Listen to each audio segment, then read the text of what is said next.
The night side of Earth glowed with silent fire. From orbit, the planet looked peaceful, but every ship in the defense grid was on full alert. Thousands of alien vessels surrounded the solar system, their cold metallic hulls reflecting sunlight like a ring of knives around a blue jewel. At the center of it all, the human flagship, Resolute Dawn, stood firm, engines humming, its crew waiting for orders that might decide the future of their world. The Galactic Council had come not for trade, not for peace, but for judgment. Captain Marcus Hale stood at the viewport of the Resolute Dawn, his reflection calm, but his eyes sharp. He had faced pirates, rebellions, and planetary storms, but never this. Before him stretched the combined fleets of 50 alien species, ships the size of cities, armed with weapons older than humanity's spaceflight. The Council demanded Earth's surrender, and the message from their flagship had been clear. You have violated the Great Accords. Prepare to be judged. Marcus didn't move. Activate Shadow Grid, he said softly. Lights dimmed. Across the fleet, thousands of smaller ships vanished from sensors, slipping behind cloaking barriers humanity had quietly developed in secret. The aliens didn't know humans had mastered adaptive light-bending fields. They thought Earth was still a young race, loud but harmless. The command deck grew quiet. Only the hum of systems and the slow rhythm of breathing filled the room. The crew watched as alien ships formed an expanding ring, cutting off every possible escape route. Transmission incoming, the officer at the console said. Visual from the Galactic Council flagship. A shimmering image appeared. An alien with skin like molten glass, eyes glowing with white fire. Humans of Earth, it said, its voice echoing through the deck. You stand accused of interference beyond your reach. The act of resurrecting a dead race cannot go unpunished. You will surrender your fleets and your world for supervision. Marcus kept his expression still. We do not surrender. The Ailery saved us once. We only returned what was owed. The alien tilted its head, glass skin flickering. The Ailery are extinct. Your interference disrupted the order of the galaxy. They were extinct, Marcus corrected. Now they live again. That is the difference between your council and humanity. The transmission cut. Alarms rang across the fleet. Enemy ships began charging their weapons. The bridge lights shifted to deep red. Marcus closed his hand into a fist. Hold fire, he said. They'll strike first. Let them. On the alien side, energy spikes grew brighter. The first plasma beam cut across the void, grazing Earth's orbital defense shield. The shield flared blue but didn't break. Another shot followed, then a dozen more. Earth's defense stations glowed with heat, but the shield held. Shields are at 70%, an officer shouted. Activate mirror pulse, Marcus ordered. In orbit above the moon, hidden satellites unfolded their panels. Thousands of reflective arrays turned and caught the sunlight, refracting beams across the void. When the alien fleets fired again, the light bent their own energy back toward them. Massive explosions rippled through their formation. The aliens froze. The battlefield went silent for a moment. Marcus watched, calm as ever. They wanted judgment, he said quietly. Now they will see ours. For 5 long minutes, Earth's fleet didn't fire a single weapon. Instead, the aliens' own attacks turned upon themselves. The trap was pure human ingenuity, a defensive network built from physics, patience, and desperation. When the last explosion faded, the aliens retreated into formation again, unsure what had just happened. Marcus looked toward his second officer. Prepare the council link. They'll summon us soon. They'll call for trial, she said. They always do, he nodded. Then let's make it one they never forget. The council chambers were nothing like Earth. A hollow sphere of silver light hung in orbit above the gas world Alaris Prime. Inside, thousands of alien delegates floated at different levels, each species in its own environment, water spheres, energy clouds, or gravity wells. At the center, a raised platform waited for humanity's representatives. Marcus stood there now, the same calm face under the harsh glare of alien eyes. The trial began without ceremony.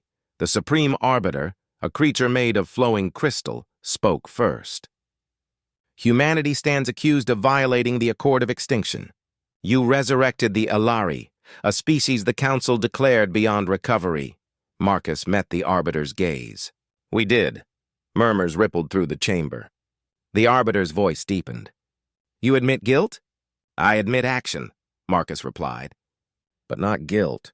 The Alari once saved Earth from destruction. They diverted a comet centuries ago, long before your council acknowledged us. We found their signal buried in our ice, a record of their sacrifice. We repaid that debt, the chamber stirred again. Some delegates whispered among themselves. Others glared. The Arbiter raised a crystalline hand. Your sentiment is irrelevant. Galactic law forbids resurrection of extinct species. The balance of civilizations must be preserved. Marcus's eyes narrowed. Balance? You mean control. The Council decides who lives, who dies, who matters. But we are not your subjects. We owe no loyalty to tyranny. A delegate of the Dran Collective hissed, its scaled head rising. You humans think yourselves special. You are young, reckless, and dangerous. You interfere where you do not belong. And yet, Marcus said, we are the only ones who remember what it means to owe something greater than power. The chamber fell silent. The Arbiter's light flickered. Enough, the Council will deliberate.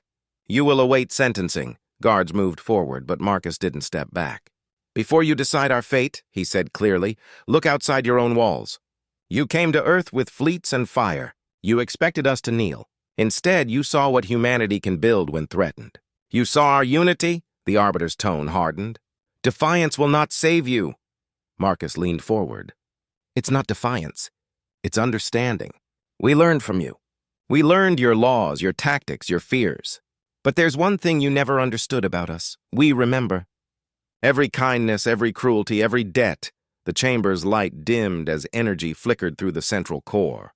The Council withdrew to private discussion, leaving Marcus standing alone.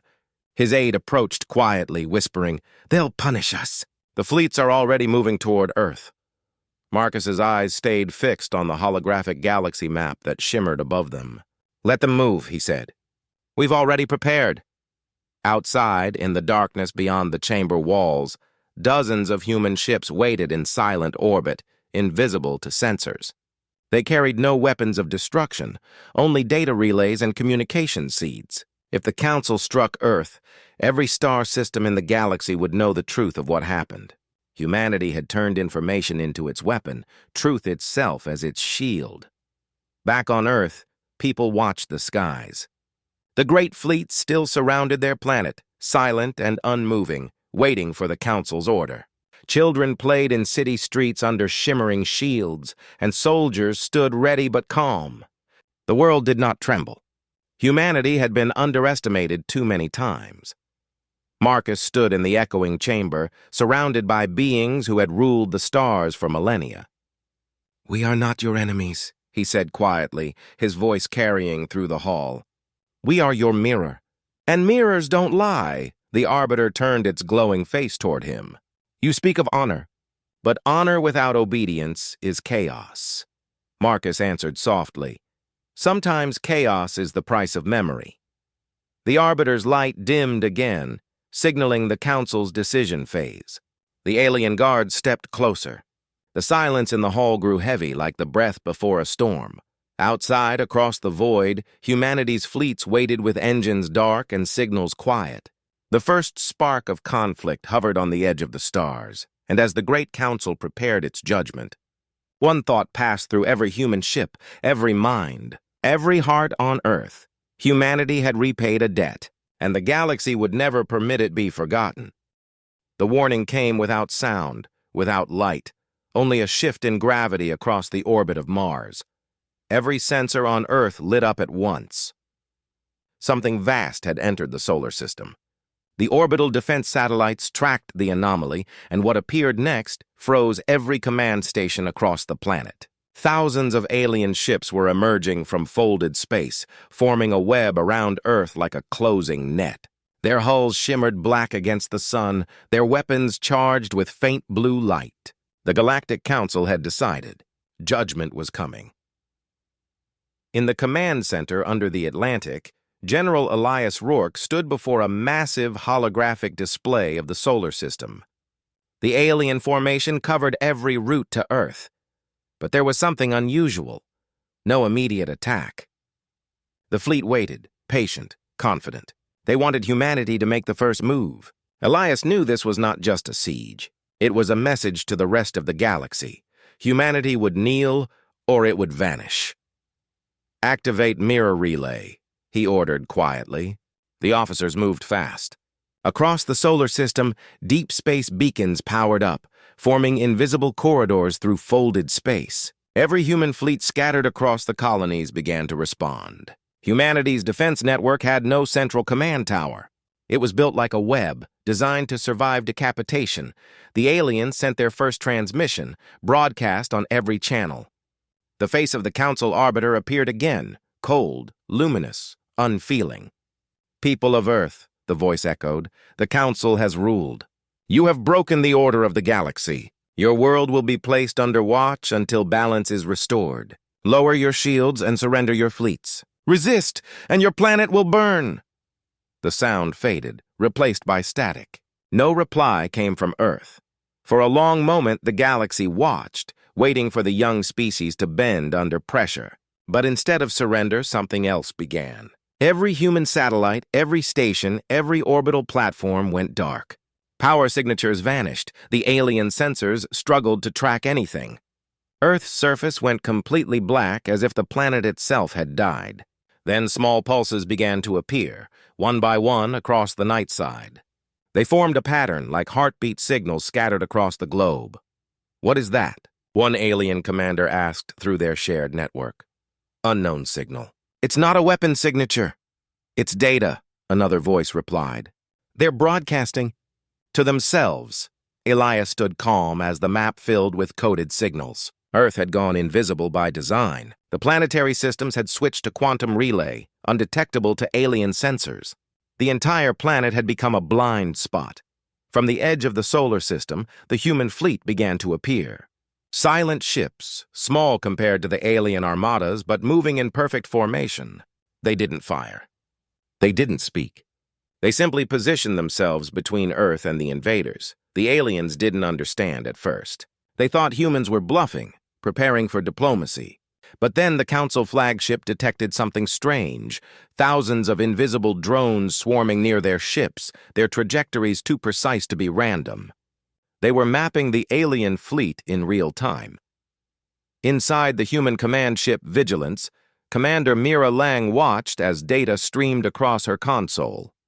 "They're trying to locate our transmissions," she said. Elias's voice came through the comm. "Let them. The more they search, the less they'll see." The aliens fired a warning shot, a pulse beam directed near the moon. It passed harmlessly through, striking empty space. What they didn't know was that the moon's surface now hid an entire field of refracted armor arrays. Any attack toward Earth would bend off course. Humanity had built layers of deception around their home. The alien fleets began to adjust positions, closing in tighter. Their commanders believed the humans had no chance in direct combat. One well-timed strike could vaporize the planet. But just as they began their assault pattern, the entire battlefield changed. Earth's magnetic field surged unnaturally. Massive bursts of interference scrambled all external sensors. "The aliens' communications filled with static and chaos. What is happening to the field?" "It's artificial. They're manipulating their magnetosphere." On Earth, deep beneath Antarctica, colossal turbines rotated in silence. Humanity's scientists had spent decades building Project Echo, a system that could bend planetary magnetism to distort gravitational readings. It wasn't meant as a weapon, but now it was the perfect defense. Alien missiles vanished into distorted space. Laser arrays curved away from their targets. The fleet formation broke apart, each ship struggling to navigate through the interference. Elias watched the chaos unfold. "They wanted balance," he muttered. "Let's show them what imbalance really looks like." Then, for the first time, Earth struck back, not with brute force, but with brilliance. From the dark side of the moon, hidden cannons fired beams not of energy but compressed gravity. The projectiles didn't explode. They tore space slightly, pushing enemy ships out of position. Dozens of alien vessels spiraled helplessly, unable to stabilize. No destruction, no casualties, just complete confusion. The galaxy watched as a world once considered young and naive fought with precision and mercy. Humanity didn't fight to win. It fought to send a message. Intelligence was its strength. The Arbiter's flagship re-established connection, its voice distorted by the interference. Humans, your resistance is meaningless. You cannot stand against the order of the galaxy. Elias looked at the incoming transmission and replied calmly, "The order of the galaxy forgot who gave it meaning." The Arbiter said nothing. Its crystal eyes glowed brighter. "The Council will not tolerate your defiance." Elias smiled faintly. "Then it will learn to live with it." Back on the Council world, panic spread through the delegates. Reports from the front lines painted a terrifying picture, not of human aggression, but of control. The humans had not fired a single killing shot, yet the Council's entire armada was trapped in confusion. Their ships could not navigate, their sensors were blind, and their communications were collapsing. Whispers spread among the representatives. Some questioned whether the Council had made a mistake. Others demanded full retaliation. The Arbiter's voice rose through the chamber. "This cannot continue. We will impose full planetary quarantine." But before the order could be given, a new transmission entered the chamber, an image of a small ship drifting near the alien flagship. It was a human diplomatic cruiser, its engines dark, its shields down. "Open channel," the Arbiter commanded. A young human ambassador appeared, calm and composed. "This is Envoy Mira Lang of Earth. We come to speak, not to fight. We only ask the right to repay a debt without being judged by those who forgot compassion." The chamber grew silent. The Arbiter's light dimmed. "You speak of compassion while you defy law." Mira answered, "Law without memory is cruelty. The Aelari saved us once and we saved them. That is our crime, then so be it." The Arbiter hesitated. Around it, some delegates exchanged uncertain glances. The Council had never faced a species that refused both submission and war. Humanity fought not for conquest, but for principle. The transmission ended. In orbit, the alien fleets began to pull back slightly, awaiting orders. The Council was divided. Elias received the report aboard Vigilance. "They're hesitating," Mira said softly. He nodded. "Good, that means they're thinking. Thinking means they're afraid."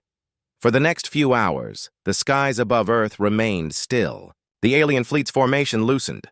Some ships even began retreating beyond Mars' orbit. Humanity had done the impossible, forced the Galactic Council to reconsider. But deep within the Council network, something darker was moving. Not all members agreed to pause. A secret order was sent to the elite war faction known as the Vathari Directive. Their purpose was simple: end Earth before sympathy spread across the stars. As night fell over Earth, an object entered the solar system undetected. It was small, silent, and invisible to radar. It moved with purpose toward the planet. In the command center, alarms flared again. "We have a phantom signature near orbit." Elias turned sharply. "Track it." "It's not a ship," an officer said. "It's a weapon." The screen zoomed in. The object pulsed faintly, emitting no light, no heat. A perfect void. Elias's heart sank. He knew what it was. The Vathari used planet-breaker probes, gravitic implosion weapons that could erase an entire world without a trace. "Get me the fleet," he said. "We have one chance." Outside, the Vigilance turned its engines toward Earth. Every human ship followed, their paths intersecting perfectly around the dark projectile. Together, they formed a grid, channeling power into one final pulse. The alien fleets watched, confused, as a burst of light erupted near Earth, swallowing both the weapon and the human formation. When the light cleared, the skies were empty. The weapon was gone. In the Council chamber, silence fell. The Arbiter's voice was quiet. "What have they done?" An old delegate whispered. "They protected their world and vanished into their own light." Elias's voice echoed faintly through the remaining static of the transmission. "We are still here, and we remember." The alien fleet retreated from the solar system that day, uncertain if humanity had perished or transcended. The truth was buried in silence, but one fact remained clear across the stars. Earth had faced the judgment of the galaxy and answered it with the calm strength of memory. The stars above Earth were no longer quiet.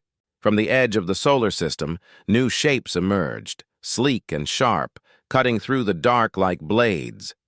They were not from the Galactic Council, nor from Earth's known colonies. These ships moved differently, their drives silent, their signals masked. They belonged to the Vathari Directive, the secret arm of the Council that struck when diplomacy failed. Their purpose was simple and final: erase humanity completely. On Earth, every major observatory went dark. The skies filled with interference. The Vathari ships had begun jamming all frequencies. From the upper atmosphere to the frozen poles, nothing could be seen. To the world below, it looked like another calm night. But far above, in the hidden stations orbiting the dark side of the moon, humanity's watchers saw everything. Commander Nora Vale stood before a massive projection of the solar system. Hundreds of red dots marked the enemy fleet's advance. They were fast, faster than anything human technology could normally track. But humanity had learned from the first encounter. They no longer relied on traditional radar or light sensors. They had developed something different: gravitic resonance mapping, reading the tiny ripples of space caused by mass movement. The alien ships could hide their signals, but not their weight. "They've entered the asteroid belt," her officer said, voice tight. "Estimated time to Earth orbit, 9 hours. Nora's eyes narrowed. "Activate the decoys." Moments later, small engines flared across the outer belt. Hundreds of human drones, disguised as mining satellites, came to life. They began transmitting false energy readings, mimicking the signal of Earth's defense stations. The Vathari sensors locked onto them instantly, believing them to be real targets. When the first alien salvo came, it lit the darkness with silent fire. Dozens of asteroids shattered, sending glowing debris through the void. To the Vathari, it looked like victory. But behind the chaos, humanity's real fleet moved unseen. Nora turned to her crew. "Signal the Aegis line. Begin Phase 2. Across the inner system, old cargo stations and refueling docks powered up. To most of the galaxy, they were relics from early colonization days. But each one hid compact defense systems, powered by the same mirrored technology that had turned the tide before. Together they formed a shield grid stretching between Earth and Mars. As the Vathari ships closed in, they began to fire again. The beams scattered across the grid, splitting into thousands of harmless flashes. The aliens tried to adjust their targeting systems, but every time they changed angles, the human defenses shifted. It was like fighting a ghost. One Vathari commander snarled through its communication channel. "They cannot hold forever. Increase power. Burn their grid to ash." But when they tried, their weapons overheated. Their energy systems began feeding back on themselves. Humanity had studied the Vathari designs from the fragments left behind in earlier battles. Now those weaknesses were being exploited in real time. In the control chamber, Nora watched the data. "They're scattering. Good. Now we make them chase shadows." She gave the signal, and hundreds of small ships detached from the human fleet. They were unarmed scouts built for speed and confusion. They darted between the alien ships, emitting random gravitic signatures. The Vathari tried to track them, but their targeting systems overloaded. From the outside, the battle looked chaotic, but it wasn't chaos. It was a pattern only humans could think of, a dance of deception and patience. They never fought head-on, never wasted strength. Every move had a purpose. Still, the Vathari fleet was vast, and humanity knew it couldn't last forever. The aliens began to push harder, forming a wedge toward Earth. For the first time, the human shield grid began to crack. "Outer stations failing," one officer reported. "We've lost nodes 13 through 17. Nora didn't flinch. "Prepare for fallback. Initiate the ARC protocol." The ARC protocol was humanity's last plan, an idea so bold the Council had never considered it possible. While the alien fleets fought in orbit, deep below the surface, massive subterranean ships were preparing to launch. They weren't warships, but data carriers, each one containing the combined knowledge, memories, and cultures of humanity. If Earth fell, its history would not. But Nora didn't plan to lose. As the Vathari ships approached Earth, something unexpected happened. A signal pulsed across the solar system. Not human, not council. It came from beyond the edge of the galactic network. A voice thought extinct. This is the Aelari. We answer humanity's call. The message echoed through every ship, every frequency.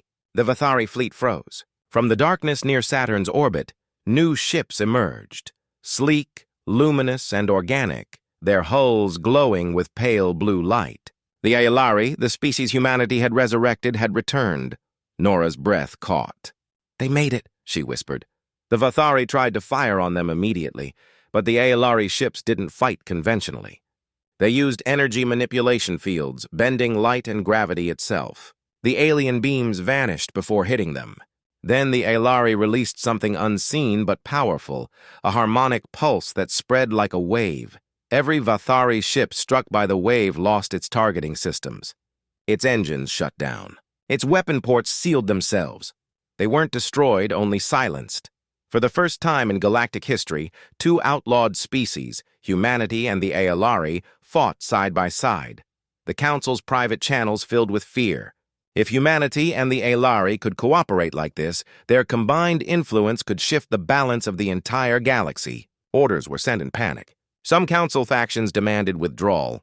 Others wanted immediate escalation. On Earth, the skies glowed as the human and Aelari fleets moved in unison. Humanity didn't celebrate. They didn't cheer. They simply worked. The war wasn't over. It had only changed. Nora opened a secure line to the Aelari flagship. A soft musical voice answered. "Commander Vale, we return a promise once given." "The debt is repaid." Nora smiled faintly.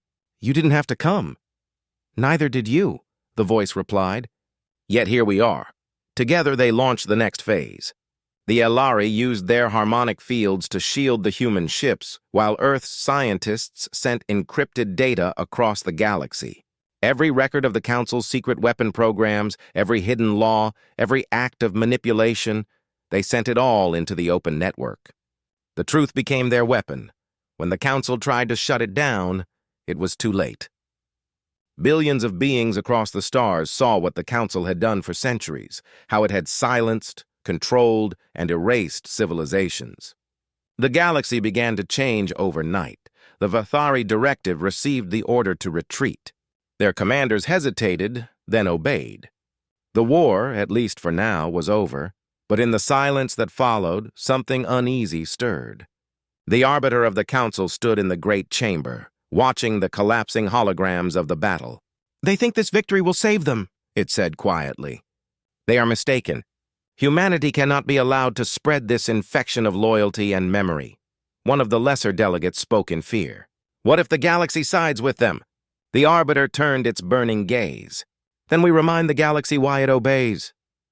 Back in orbit, as the debris drifted silently, Nora stood looking at the stars.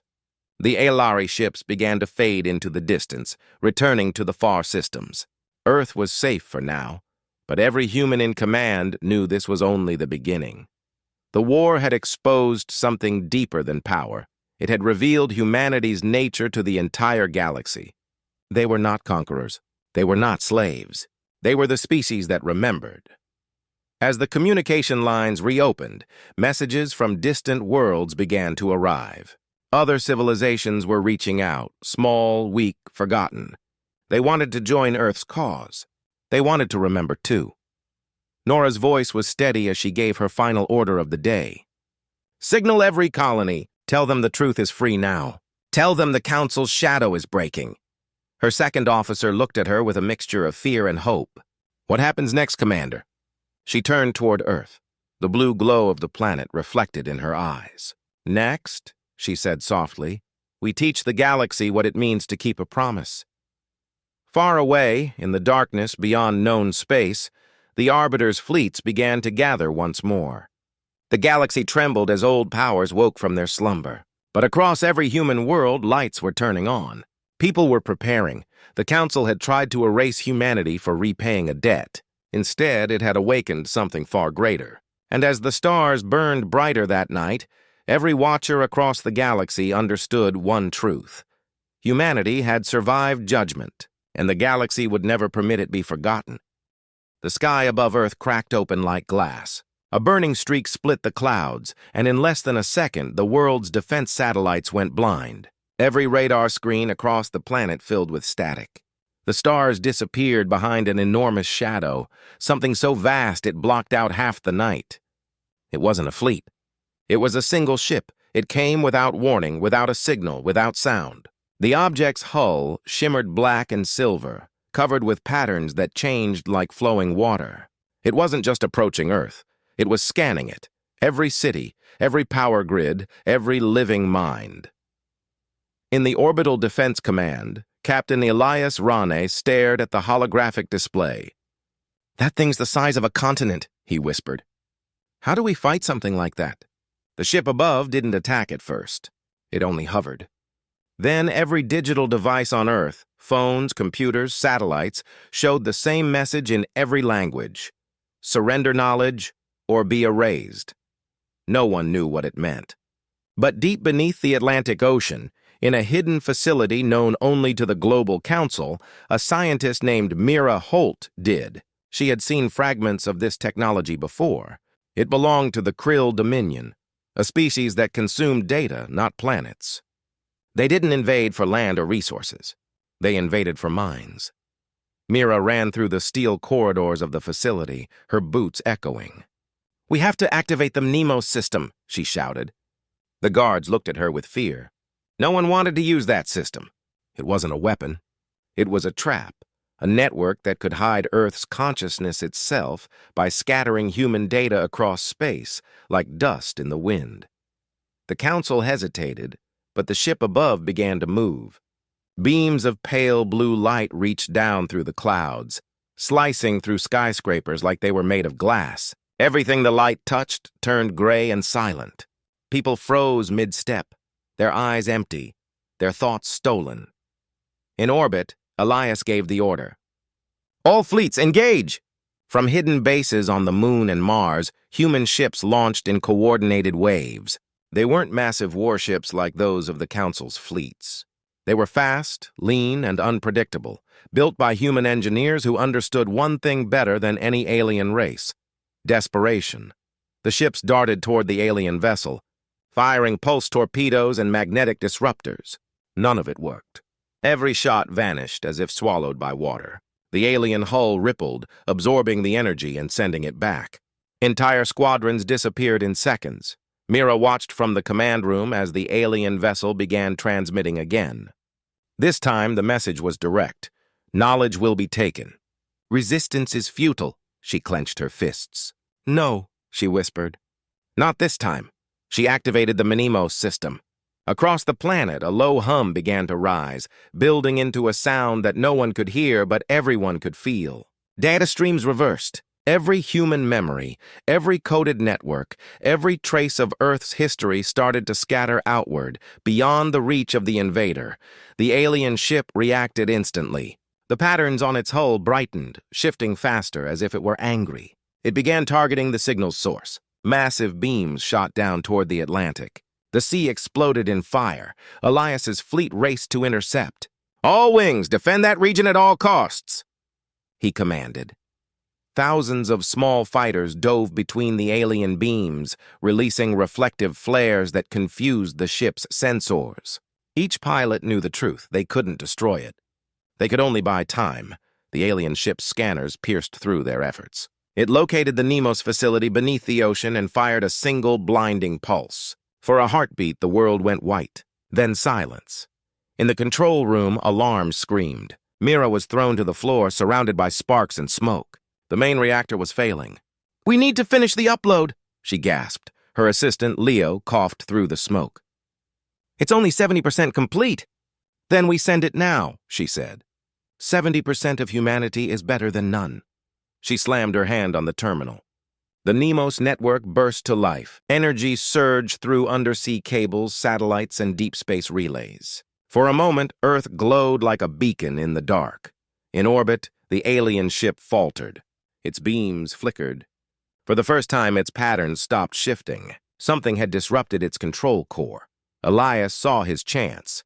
"All ships, target that distortion zone, now!" Every surviving human ship focused fire on the same point. They released everything: missiles, kinetic rods, even engines torn from their own hulls. The explosion that followed wasn't beautiful. It was raw, chaotic, human. When the light faded, the alien ship was still there, but cracked. Lines of fire ran across its surface. Pieces of it drifted away, glowing like dying stars. The ship's voice came again, weaker now. "You cannot hide knowledge forever." Mira, bleeding but alive, replied through the comm. "We don't need forever. Just long enough." The memo system reached full power. The ocean above her began to churn violently. The entire facility trembled as massive data cores were ejected upward, disguised as asteroid debris. They would drift through space for centuries, waiting for someone to call them back. Humanity's memories, its science, its art, its history, were now scattered among the stars. The alien ship tried to stop it, but its power was fading. The final pulse it released never reached Earth. It imploded instead, collapsing in on itself until only a faint echo remained. Elias's fleet drifted in silence. The giant ship was gone, but so were most of their own. Only fragments remained, orbiting a wounded planet. Back on Earth, entire cities lay silent, their lights dimmed. Millions had been taken by the alien beams. Their minds were gone, their bodies still. The survivors gathered in the ruins, staring at the empty sky. Weeks passed before the council arrived. Their ships descended like silver blades through the clouds. They claimed to come as saviors, but their eyes told another story. They were afraid. Humanity had survived something even the council didn't understand. A meeting was called in Geneva, the last working city of the old world. The council demanded to take control of the Nemos fragments. They said it was too dangerous for humans to keep such technology. But Mira stood before them, pale and defiant. "You didn't fight for us," she said. "You waited to see if we'd fall.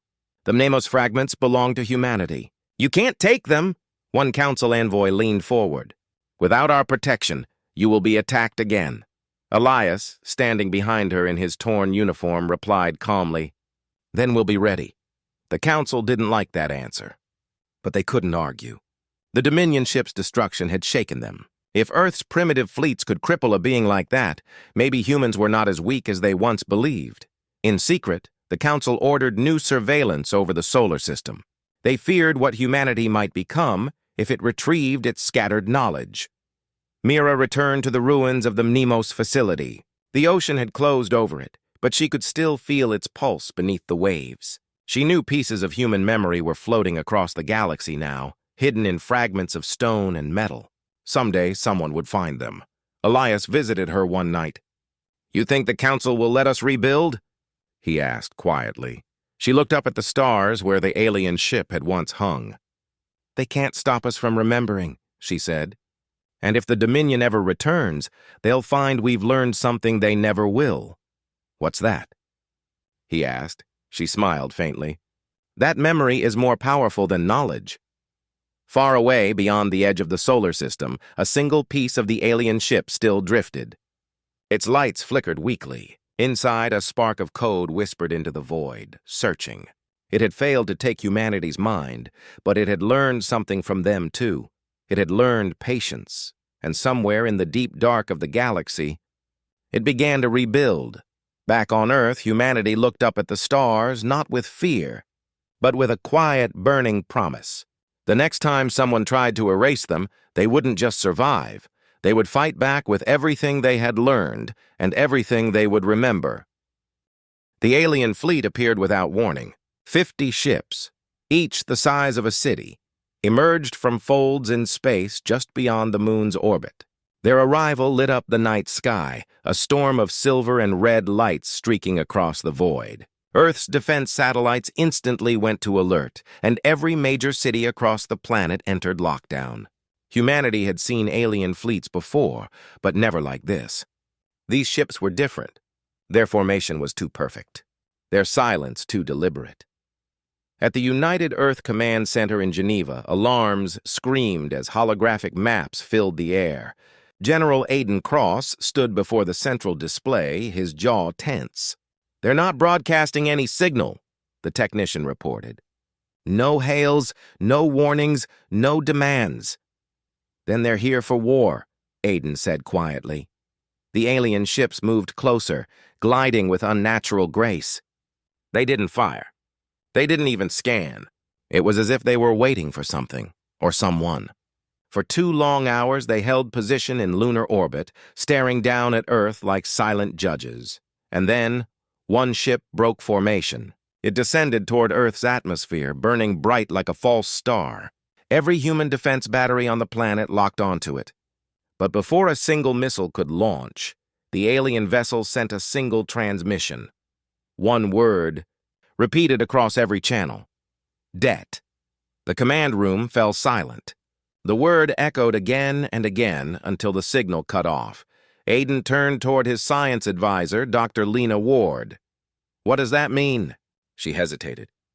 "There's only one record I know that matches that term. During the last war with the Krill Dominion, an unknown race sent us a signal, coordinates to a weak point in their main control core. That information saved Earth. We never knew who sent it. Maybe this is them." Aiden frowned. "And now they've come to collect." Within the hour, every space fleet Earth had was mobilized. Massive carriers, stealth corvettes, and planetary defense platforms moved into position. But Aiden knew they were outmatched. The alien ships were generations beyond them. He had seen the readings. Those things could crush their defenses in minutes. Still, he refused to show fear. "If they want something," he said, "they'll have to talk to us face to face." The alien ship entered Earth's orbit and stopped directly over Geneva.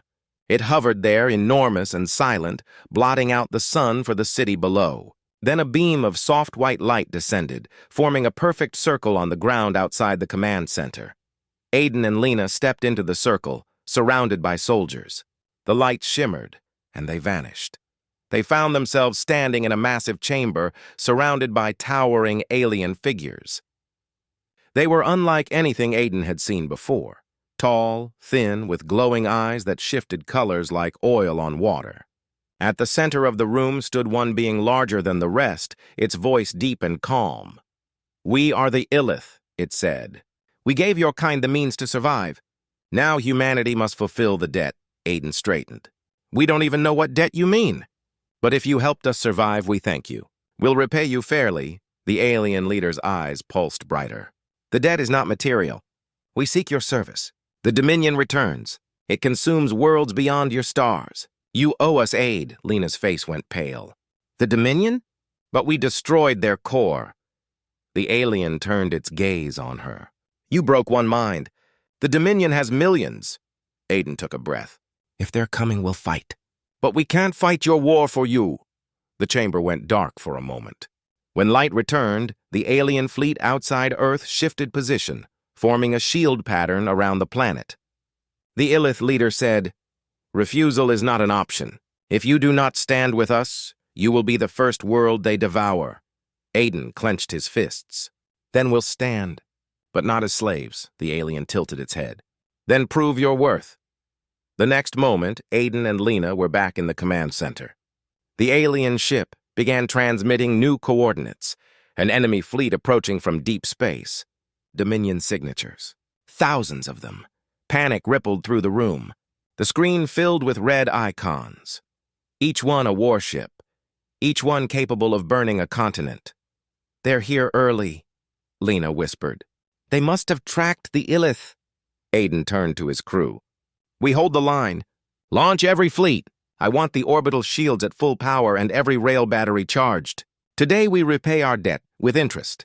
Humanity's fleet surged into the void. From Mars, Titan, and the Moon, ships launched in coordinated waves. Forming a defensive wall before Earth, the alien fleet of the Illith moved alongside them, their ships glowing with strange blue energy.